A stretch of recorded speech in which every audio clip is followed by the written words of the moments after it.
Welcome. Today we're going to take a look at organization in writing.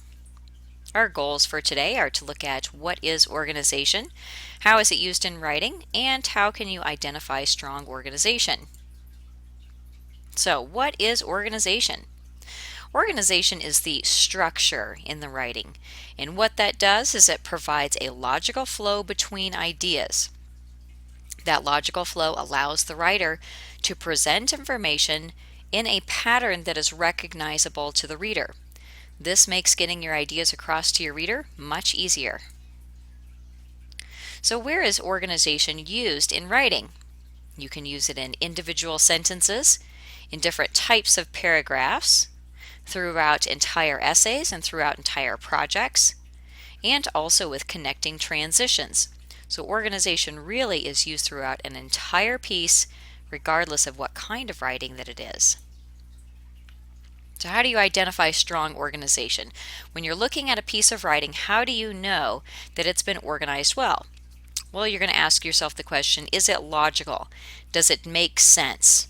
Does it have an identifiable introduction, body, and conclusion, particularly if it's expository type of writing like an essay? Does it present a strong thesis with factual support? That's going to be for essays particularly. Is it organized around a central idea or a central theme? That could be in the case of a story, a poem, a play, or it could be around an essay as well. And does it follow a certain kind of pattern, like chronology or cause and effect, or point-by-point analysis? There are different kinds of patterns that a writer can use to make organization much easier. We're going to take a look here at an introduction paragraph. These are the sentences that normally a writer would use in an introduction paragraph for an essay. And we're focusing in specifically on the introduction paragraph of the essay because that one is the most challenging for most students.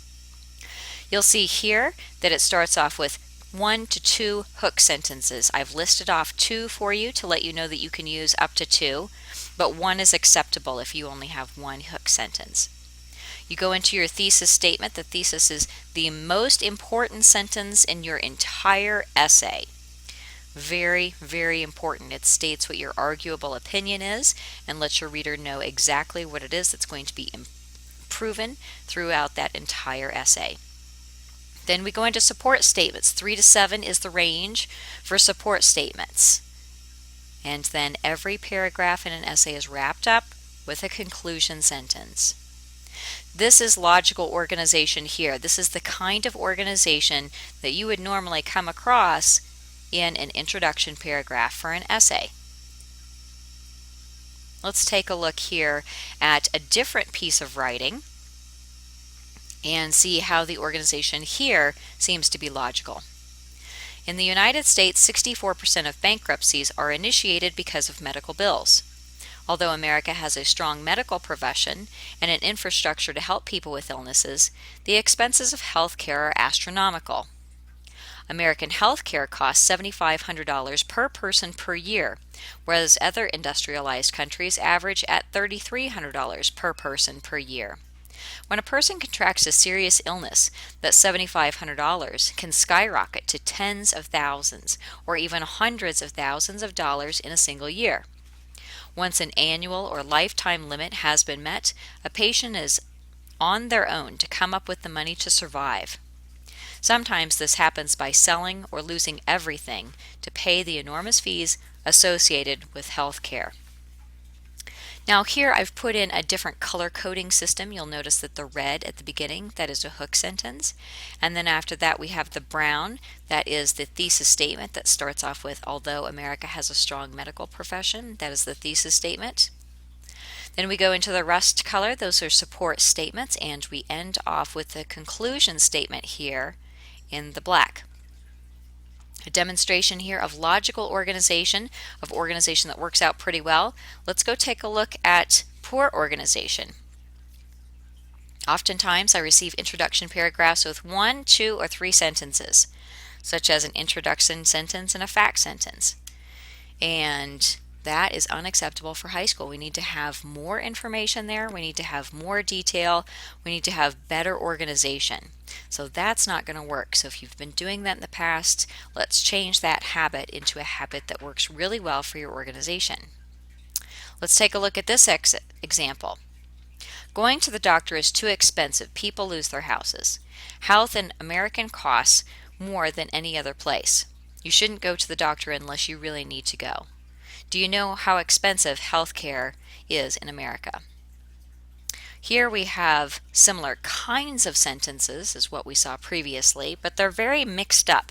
There's no strong organization here. It's very illogical. And so what we have is information that wanders around and bounces throughout this piece. It's illogical organization, therefore it's not particularly interesting to the reader and doesn't pull a reader in the way another piece of writing would. When you're looking at organization in sentences, these are the kinds of sentences that you may end up including. Hook statements, thesis statements, general support statements, detail statements, quotations. Those can be shorter quotations or they can be extended quotations. Topic or introduction statements, lists, and conclusions. These are all the different kinds of sentences that you may use as you are organizing a piece of writing.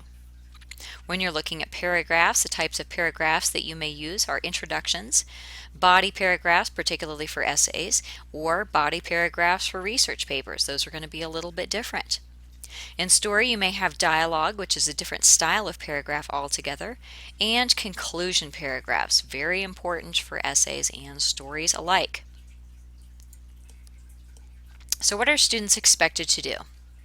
You should use proper organization in all sentences depending upon the type of sentence. Make sure that you're using the correct kind of sentence in the correct place.